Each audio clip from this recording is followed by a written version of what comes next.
daremos inicio a la ronda de preguntas por parte de los representantes de las organizaciones ciudadanas, quienes se presentarán, y recordamos que desarrollarán una pregunta dirigida al diputado o a la diputada, o bien a ambos haciendo la aclaración, y los diputados tendrán como guía el semáforo.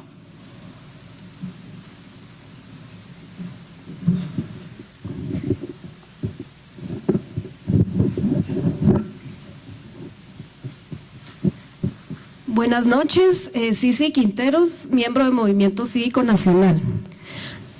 Al diputado Taracena le agradezco por su intervención en su intervención puntual y asertiva en la sesión en la que se aprobó la ley de tablero electrónico. Y a Ninette, con todo respeto, le agradezco por su incansable lucha en beneficio de Guatemala.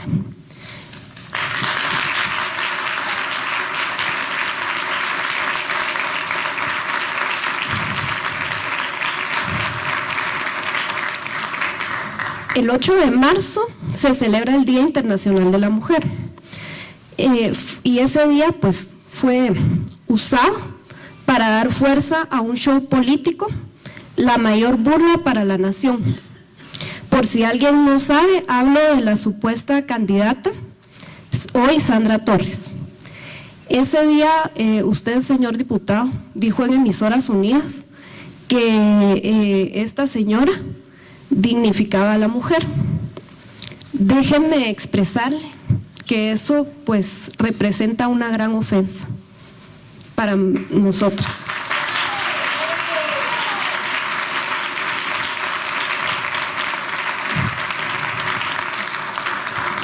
Luego, a raíz del fraude de ley, del divorcio, usted declaró en la hora el 22 de marzo que más inmoral que el divorcio es dejar a la gente sin comida.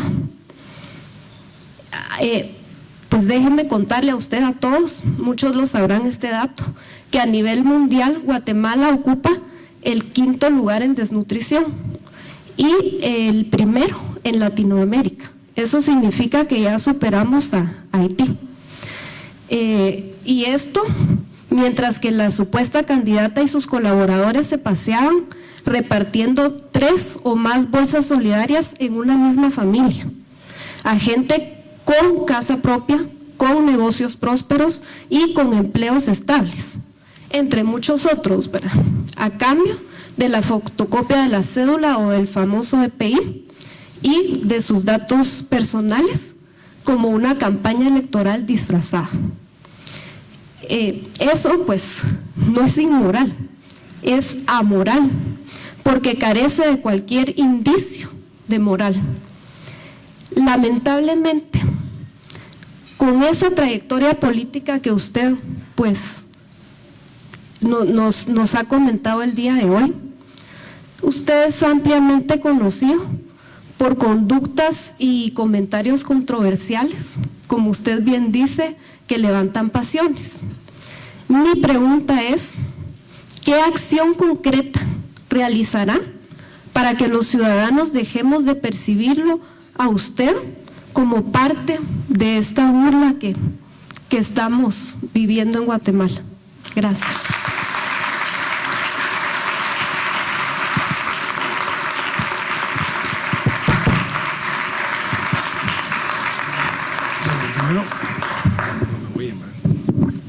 Bueno, primero que todo, gracias por su comentario. No es un foro de presidenciales, estamos hablando del Congreso, es el tema que me hablaron, pero voy a contestar breve, pero no entrar en el tema de candidatos, porque no es el tema. Hubiéramos hecho lo que hubiéramos hecho, nos hubieran atacado. Si nosotros nos hubiéramos ido a la Corte de Constitucionalidad, hubiéramos tenido un montón de recursos. Imagínense la cantidad de recursos que hubo del divorcio. Si el divorcio es un derecho, eso lo tienen todas las mujeres y los caballeros que están aquí. Entonces, eso, lo que dice la ley, se divorció. Ahora, le metieron un montón de recursos que yo nunca había visto una cosa así, entre la relación de un acto privado, entre 2 personas que se divorcian. Le meten una cantidad de recursos sin ninguna legitimidad y con un abuso. además de la cantidad de cosas e insultos que se dijeron, pero ella está en su derecho. Y ahora lo que digan hoy es preferible haber salvado el Estado de Derecho, porque si la Corte de Constitucionalidad la hubiera inscrito, ¿saben qué hubieran dicho? Que la compramos. Ah, ya compraron la Corte. Hoy no pueden decir absolutamente nada. Ella es una mujer soltera con todos sus derechos y va a ser candidata de la UNE. Y si no me equivoco, presidenta de Guatemala. Ya lo verán. ¿Ah? Entonces, esa es la primera pregunta y no me quisiera meter en eso porque no es el tema, hoy es de Congreso lo que me estaban preguntando. Si no, invítenme a un foro de candidatos y entonces lo discutimos con mucho gusto. Miren, en el tema de lo que dijo, imagínense lo que me está diciendo y que tiene toda la razón y debe ser impactante. 5º lugar en América Latina de desnutrición, y el primer lugar en América Latina, el 5º lugar, dijo, no me recuerdo que sí mencionó. Pero aquí estamos hablando y hoy se murieron niños guatemaltecos de hambre. Y es una tragedia lo que le está pasando al país. Y ella, en lugar de ser una primera dama, como todas, de mantenerse en hoteles como este, en recepciones, etcétera, se puso a trabajar. Y a trabajar calladita. Y lo hizo. Y fue que trajo lo que se llama hoy y lo que los trauma a todos, cohesión social. Y lo hizo bien. Y de 56,000 millones que tiene el presupuesto, agarró 2,500 millones. ¡Qué barbaridad! Al año. Y si lo quieren hacer por los 4 años, son de 200 millones, agarren 8,000 millones. ¿No será acaso que hemos perdido la sensibilidad y no estamos entendiendo que el problema es de hambre, es de morir, es de gente pobre, es de desigualdad, es de discriminación, es de lo que nos choca que nos lo digan? Porque realmente nos molesta a todos reconocer, pero hoy el mismo día de hoy, están enterrando varios niños que se murieron por falta de oportunidades. Hoy día hay 950,000 familias que están recibiendo los programas sociales. Con errores, Ninette les puede contar un poco de eso. Pero por ejemplo, hablaron de 40, me recuerdo que una oportunidad dijo, o Roxana, no me acuerdo quién fue que dijo que había 40 homónimos. ¿Cuántos Juan Pérez hay en Guatemala? O 44,000 dice. Bueno, imagínense, pongamos que son 44,000, pero podemos hablar de 900,000 guatemaltecos que está funcionando. Y si no, ¿cuál creen que es el ataque y el trauma que hay? Nosotros no vamos a dejar de hablar de cohesión social, no vamos a dejar de aprovecharlo, escuelas abiertas, todo lo que estamos haciendo. Lo único que es una forma diferente de ver Guatemala y la tenemos que respetar como tal. Cuando estaban los gobiernos de derecha, pues la parte importante para ellos era legítima, era hacer carreteras y hacer todo lo que hicieron en la costa sur. Nosotros no, nosotros creímos que lo importante para nosotros era responderle a la gente, la cual nos había dado los votos. Y la gente que nos dio nuestros votos es la gente pobre, la más pobre. Y la gente más pobre lo que estaba pidiendo era una oportunidad, llenar una necesidad. Y educación. Para la educación tuvimos que hasta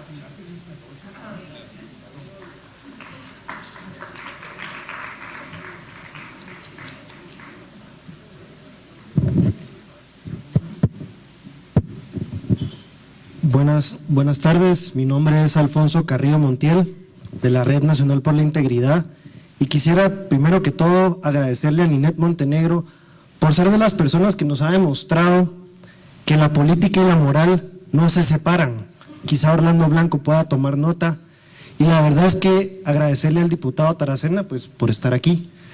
Y quisiera hacerle una pregunta, diputado, ya que usted estuvo en la Constituyente, y es la siguiente. ¿Cuándo dejó el Congreso de fungir esa función de fiscalizador? ¿Cuándo lo perdimos realmente? Y empezaron a aparecer esas relaciones en el Congreso con entidades, como ustedes dicen, por falta de dinero, que no son completamente transparentes. ¿Cuándo es que se empezó a ver ese Congreso relacionado con todo este lado oscuro? ¿Y por qué se permite? ¿Por qué es que se renuncian a esos valores y se mantienen ahí por mantener una formalidad institucional? Tal vez Nina también nos podría explicar el caso.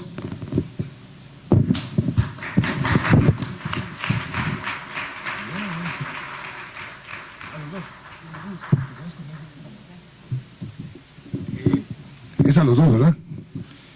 Mire, la función de fiscalizar es propia de ser diputado. Anteriormente los diputados, antes de la constituyente, solo se dedicaban a legislar. Después se les da una función y se crea un sistema semiparlamentario. Guatemala siempre ha tenido un sistema presidencialista donde el señor presidente, bueno, por eso la obra de Miguel Ángel, realmente hemos tenido una historia política de presidentes con todo el poder. Desde 1985 en adelante se le da esa atribución al legislativo de fiscalizar y ha ido caminando. Y los diputados todo el tiempo pasamos fiscalizando y se les da la oportunidad.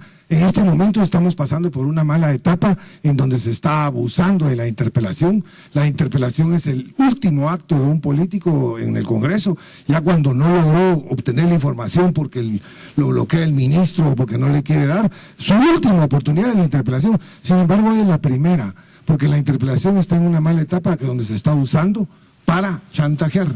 Entonces se arrincona al gobierno para decirle, mire, le meto cinco interpelaciones ahorita planteadas, con el único propósito de que no haya sesiones. ¿Para qué? Para lograr negociaciones pues que a veces no son muy claras, ¿verdad? Esa es la verdad. Y sí, estamos teniendo problema en la forma como se está fiscalizando. No se está haciendo productivo, se está perdiendo mucho el tiempo. Se hacen preguntas de léame los nombres de X, 300, 500 mil nombres. Imagínense qué ridículo poner a un ministro a leer 300 mil nombres. Eso es toda una mañana perdido el tiempo, porque se perdió el concepto. Pero como todo pasa, ya tendremos que ir madurando políticamente y entendiendo para qué la fortaleza que tiene ser legislador al fiscalizar.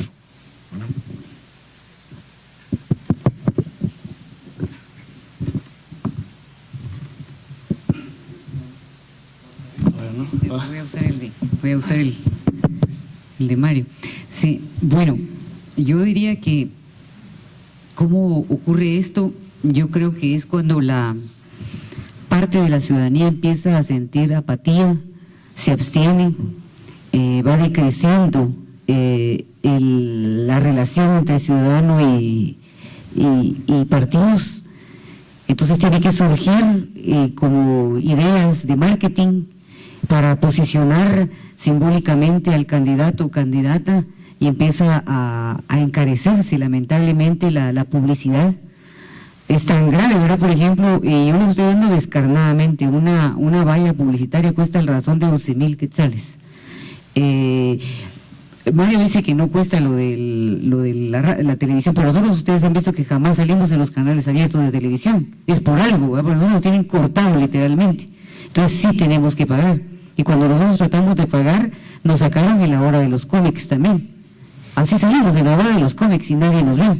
Yo creo que nunca nos ven, ese es el gran problema. Entonces, obviamente la gente que tiene más recursos, muchas veces mal habidos, que amén, que fueran bien habidos, mal habidos, muchas veces del crimen organizado y el narcotráfico se empiezan a apoderar, en muchos casos, de los partidos. Yo les contaba el otro día en una reunión que tuve qué nos pasó en la asamblea de San Marcos. Por ejemplo, nosotros postulamos candidatos a diputados en San Marcos y había un capo que es el segundo de a bordo de Chamalé, que había literalmente comprado, y aquí está uno de nuestros secretarios que lo sabe, ¿verdad?, a los delegados de las asambleas, fíjense, y tenía rodeado con 17 hombres arma la sede, y donde se estaba dando ahí el Tribunal Supremo Electoral. Esa es la realidad que se vive en el campo. Es horrible. Y luego en Huehuetenango, que no pudieron penetrar los partidos, se hicieron más o menos, me cuenta el secretario de organización, más o menos 17 comités cívicos, y van a participar, y van a ganar. Ilegalmente, y van a participar, y van a ser los próximos alcaldes. Y cuidémonos, ¿no? ¿Qué vamos a hacer, verdad? Ese es el gran problema. Cuando la sociedad se volvió apática, se abstuvo, ya no se involucró, la mejor gente dejó de involucrarse, el abstencionismo se apoderó de nosotros, la apatía también, otros entraron a bregar en sustitución del ciudadano. Eso es lo que creo que pasó.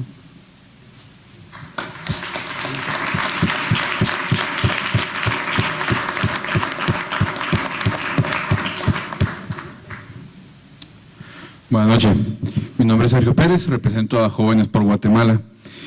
Mi pregunta va dirigida a los dos. Más que todo, pidiendo algún mensaje que pueda servir de motivación, considerando el tema de lo que se trata el foro, ¿verdad? De cómo podemos rescatar al Congreso, cómo Guatemala puede rescatar al Congreso, considerando que diputados, siendo los representantes del pueblo y quienes deben dar un buen ejemplo, han estado metidos en escándalos tanto fuera como dentro del Congreso.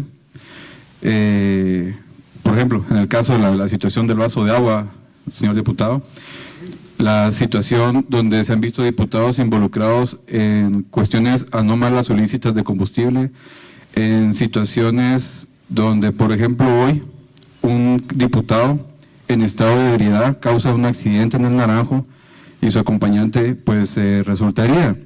Entonces, sí, el día de hoy en la tarde en el Naranjo, un diputado de la bancada líder, causante de un accidente. Entonces, como jóvenes vemos ese tipo de situaciones en las cuales los diputados están metidos, y cuando vemos también en las campañas políticas que se dan mucho la tarea de sobresale más el ataque que hacen hacia otros, hacia sus contrincantes, en vez de darle más luz a lo que van a llegar a hacer físicamente con soluciones concretas a las comunidades. Entonces, los jóvenes que supuestamente son los que van a hacer el cambio generacional a ustedes, ¿qué mensaje le pueden dar de motivación para que participen? Bueno, yo insisto en que hay que democratizar el funcionamiento de los ingresos.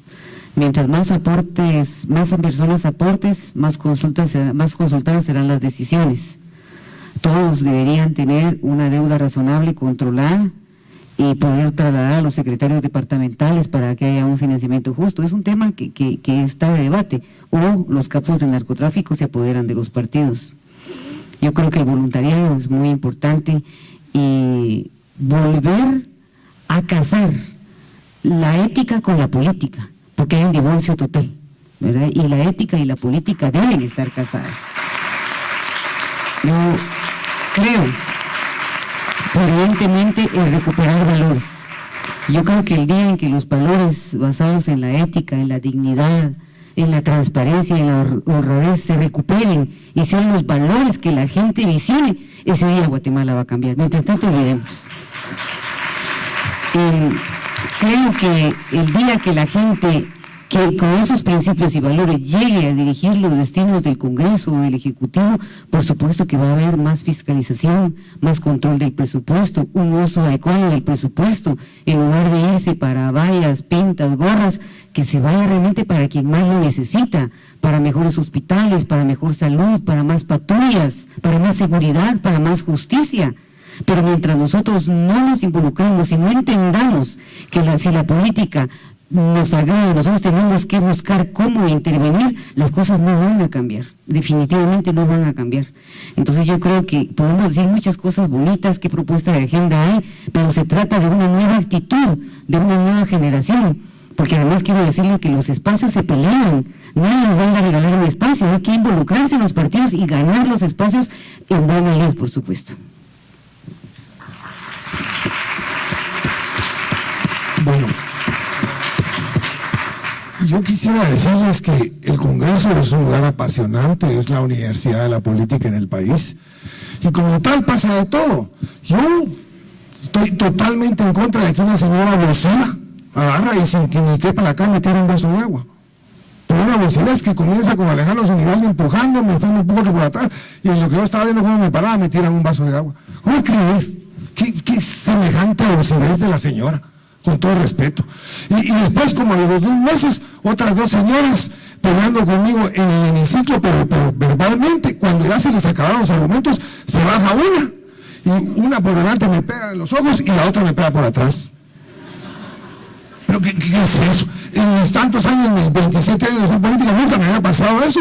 Eso no puede ser, pues, o sea, la señora que guarda el delantal, pues, o sea, que se calmen. Y ahí todavía me meten un juicio, que ya se los gané 4 antejuicios, me metieron.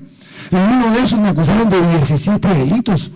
Imagínense, 17 delitos encima, ya no encontraron qué más poner. ¿Por qué? Porque no me dijo. y no me voy a dejar. Y así fue en el colegio, y así ya estoy viejo, a los 53 años no voy a cambiar. Entonces, lo que sí le puedo decir es que el diputado Tarazona jamás le ha levantado la mano a un diputado en el hemiciclo, jamás. No soy aquí tienen dos de los diputados menos queridos en el Congreso, no nos quieren.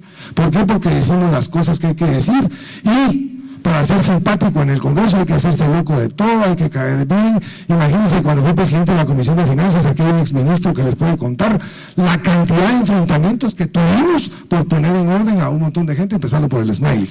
Era terrible. Entonces, claro, uno es simpático, ¿verdad? Entonces yo no llegué a ser simpático, sino a cumplir, y créanme que después de 17 años que me digan que me tiraron un vaso de agua, que soy loco, que cualquier, bueno, que me lo digan, o que se acuerden de mi pobre mamá, eso no puedo hacer nada. Lo que sí me llena de orgullo es que nadie me puede ser corrupto. Y he estado en posiciones difíciles y nadie me puede señalar de eso. Sin embargo, he señalado a mucha gente y con documentos en mano. Y ahorita en los próximos días voy a enseñar cómo el dinero del Congreso fue a caer en manos de un candidato que me imagino que tiene mucha gente aquí, y él se lo dio a la novia, imagínense, para que fuera a comprar aires acondicionados. Y tengo documentos, y ahí va a salir eso a la luz pública. Entonces, eso hay que hacerlo, para ir señalando la corrupción. Ahora, lo que más me interesa es decirles la participación. Aquí hay un partido joven, nuevo, hay otro casa, porque en la UNI es muy difícil, en la UNI están los espacios ocupados, es una cosa muy complicada. Pero en partido como Ninette, muchos de los jóvenes que están acá deberían de participar con ella y meterse. Ella todavía puede tener espacios y más capacidad de movimiento porque es un partido surgiendo, pero sería buenísimo que la acompañaran a ella y pasaran de nada más de estar platicando en hoteles a la lucha y a la batalla política. Yo les recomiendo que participen con ella porque están bien encaminados por ahí.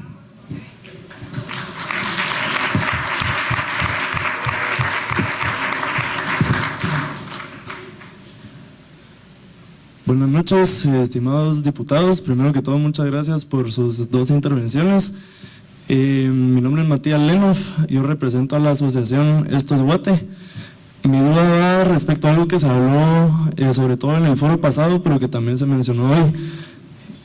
Muchos de ustedes han hablado de formas de qué podemos hacer, sobre todo a largo plazo, para cambiar el Congreso.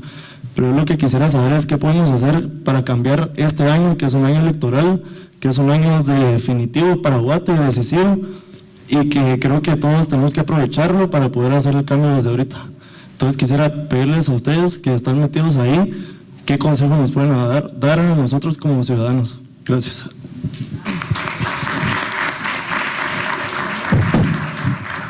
Bueno, mire, perdón, voy a comenzar primero. Yo les recomendaría que se acerquen a los partidos, y aquí tienen uno que es Ninette, que encaja con la forma de ser, de pensar, espero yo de ustedes, pero que tienen un problema real, el 7 de mayo en la asamblea de Ninette. Después del 7 de mayo no puede hacer nada. Entonces mi primera recomendación es que cuando termine el foro acérquense con ella y díganle quiero participar, me puedo dar un espacio, y así se comienza pues, y quiero llegar y quiero ver y qué espacio hay. Tal vez tengan que barrer, trapear y cocinar ahorita, pero algún día tendrán su oportunidad, como todos tenemos que hacer cola, pero comiencen ya, porque las elecciones es dentro de poquito, la convocatoria es el 2 de mayo y Ninette hizo su asamblea el 7 de mayo, les queda poquito tiempo, y aquí hay gente que yo sé que tiene los genes de la política. Caso, que hay dos compañeros que perfectamente podrían ser diputados y harían muy buen papel en el Congreso. Solo acérquense a una organización para llenar lo legal. Una vez adentro el PRI, pues ya dependerá de cada uno de ustedes cómo se comporta y de qué forma lo tratan en el Congreso. Ya vieron que hasta vasos de agua ahí, ¿verdad? Entonces. Bueno, yo diría que ¿qué podemos hacer ahora? Lamentablemente en 2 semanas arranca la contienda electoral. Veamos qué ha pasado. ¿Quiénes, sin haber iniciado la campaña electoral, ya han abusado de la ley? ¿Quiénes? Eso es irrespeto al Estado de Derecho, y si hoy están haciendo eso, olvídense, al llegar al poder, el abuso va a ser peor, de verdad. Eso en primer lugar. Vean los colores que hay por ahí, vallas, mupis, todo eso. Observen, ¿desde cuándo vienen haciendo campaña? Y el tribunal no ha visto, no oye, no sabe. En este país nunca hay consecuencia a nuestros actos. Ojo, Ojo que las cosas, lamentablemente, y uno tiene que ver qué hace, porque la situación es que todo lo que no se publicita no existe. Luego vean las ejecutorias de la gente. Realmente van a ver en los listados, revisen los listados, vean las ejecutorias de la gente, su trayectoria. Eso que decía un amigo aquí, que vieron a alguien en estado de ebriedad. Imagínense ustedes, qué irresponsabilidad, yo no sé ni quién es, la verdad, pero imagínense ustedes que va en estado de ebriedad, puede atropellar a un niño, puede matar a alguien. Hay ahí un video que sacó Emitra, de un diputado, y salió en Guatevisión. ¿Se recuerdan? Que en estado de ebriedad fue a hacer escándalo. Ojo, y ustedes van a votar por él. No, eso es lo que no deben hacer, porque hay que ver ética, valores, honorabilidad, trabajo, capacidad, responsabilidad. Eso yo creo que puede ayudarnos. Por más yo decirles, pues, qué feliz sería yo realmente que la gente se incluyera, pero la gente no debe incluirse en la contienda electoral solamente. La gente debe unirse desde siempre en los partidos políticos para ganar esos espacios. Muchas gracias.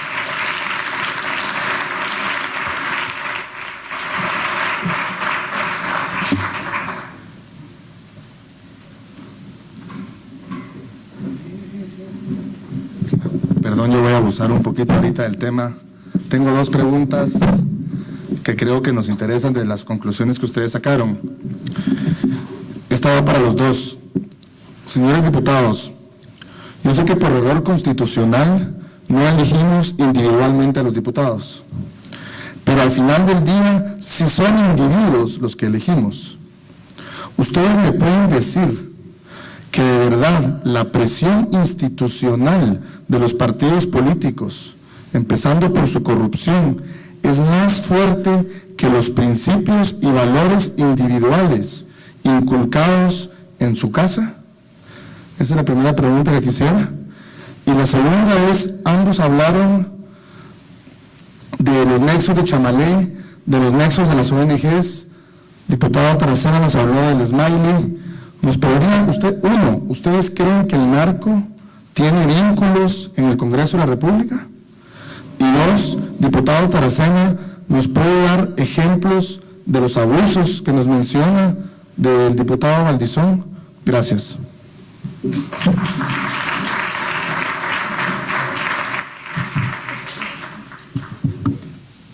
Sí. Bueno, los parlamentos modernos funcionan por bancadas. Cuando uno va a Europa, a esos lugares, a otros parlamentos al que tengo la honra de asistir, no entienden cómo es que hay diputados individuales, no entienden, o sea, cómo puede ser, y cómo tampoco nos ponemos de acuerdo. Por ejemplo, en el Parlamento holandés tienen 600 años de estarse poniendo de acuerdo, tanto oposición como oficialismo, y no entienden cómo nosotros con una democracia de 25 años no podamos. Y bueno, pero eso es nuestro estilo. Entonces, no es correcto pensar en un diputado individual. Lo moderno, lo correcto en un parlamento es trabajar por bancadas o por grupos o por bloque. Y para poder trabajar como en un bloque o una bancada, tenés principios, tenés ideales, tenés ideología, tenés una forma de pensar de un partido.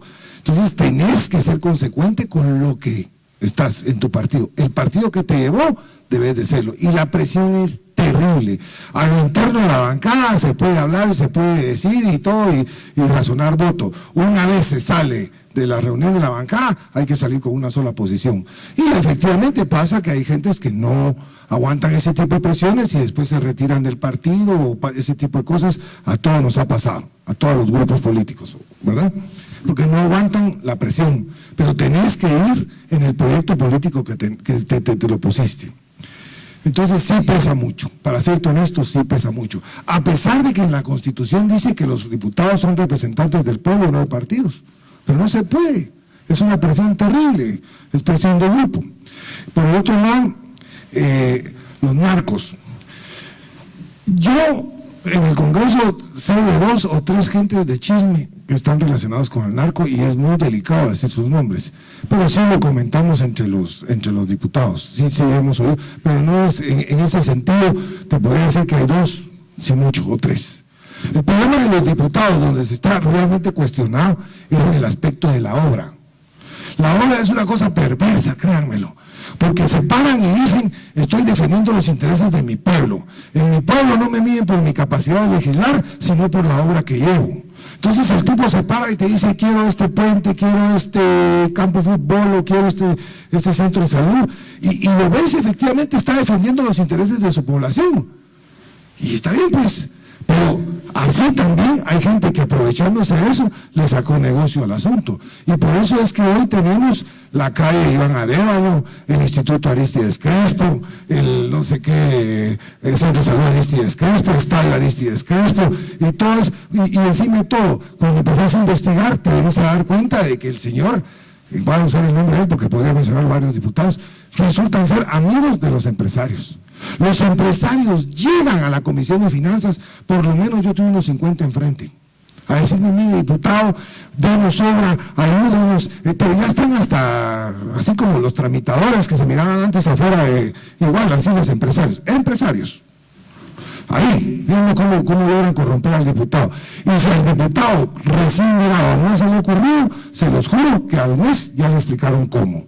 Entonces es una cosa que es bien difícil de manejar, porque decís, se está defendiendo su comunidad, pero en el fondo, como decimos los chapines, dicho en buen chapín, no tengo cara de baboso, o sea, yo sé que en el fondo andás detrás de otra cosa, y eso lo vemos todo el tiempo, y es un mal que tenemos que corregir.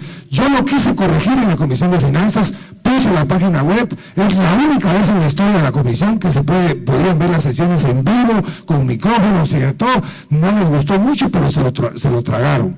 Y después de transparentar como nunca se había hecho en la Comisión de Finanzas, porque en la Comisión de Finanzas, el Smiley, por ejemplo, lo reunían en hoteles a las 11 de la noche, enchochados, y todos los hacían firmar los dictámenes, y quedando bien. Yo no hice eso. Yo obligué a que hubiera sesiones en el Congreso, y siempre en presencia de todos, y mi neta asistía a algunas de ellas, y se puede haber dado cuenta de cómo estaba la situación. Fue un cambio grandísimo en la comisión, pero que había que hacerlo. Sin embargo, yo en el fondo sabía que estaban pasando cosas que no debían de ser correctas, como esto de negociar obras y todo. Cuando traté de decir, pero con valentía, se los juro, vamos a reconocer el problema de la obra, vamos a decir que sí, los diputados vienen a pedir obra, vamos a poner una cantidad, porque en ningún lado de la Constitución dice que tienen que hacer obra, pero lo hacen, es pragmatismo.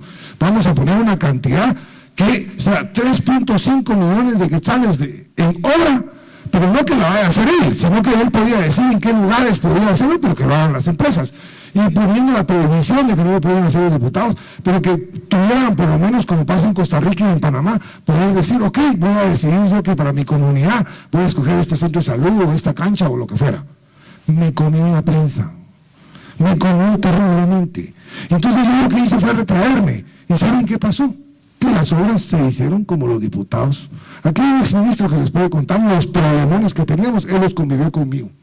Entonces, o enfrentamos el problema de la obra y la sinceramos y la ponemos sobre la mesa para poderla fiscalizar, o seguimos como estamos aquí, jugando todos a la democracia y a decir que estoy defendiendo los intereses de mi pueblo, y todos sabemos que no están así. Gracias. Miren, yo creo que por eso es bueno haber invitado de verdad a Mario, porque yo eso le valoro, él es muy sincero y dice las cosas como son, y eso es lo que pasa. Entonces, ¿cómo puede uno competir? Ahí viene el tema, contra alguien que es dueño de la constructora, pero por supuesto cuando usted va a ver la obra, 1 kilómetro en Chicamán, 41 millones, 1 kilómetro, cuando el kilómetro, vean ustedes en Portal de Huetecoplas, así está, 1 kilómetro en tal lugar de Huehue, 30 millones, cuando oficialmente el kilómetro cuesta más o menos 3 millones, ahí está, y la población en desconocimiento encima agradecida, ¿ves? Agradecida porque él está llevando obra, le está llevando infraestructura, pero no sabe que allá atrás un montón le quedó. ¿Por qué? Yo he podido estar en el Congreso y he podido trabajar, porque yo las veces que llegué fue por la ciudad capital, y la ciudad capital tiene una actitud diferente, pues, obviamente. ¿De dónde? Pues la gente lo ve a uno por su trabajo, por la fiscalización, por la intermediación, por eso. La primera vez que yo participé en el Estado Nacional fue para mí durísimo, de veras muy terrible, ver entonces esa del campesino.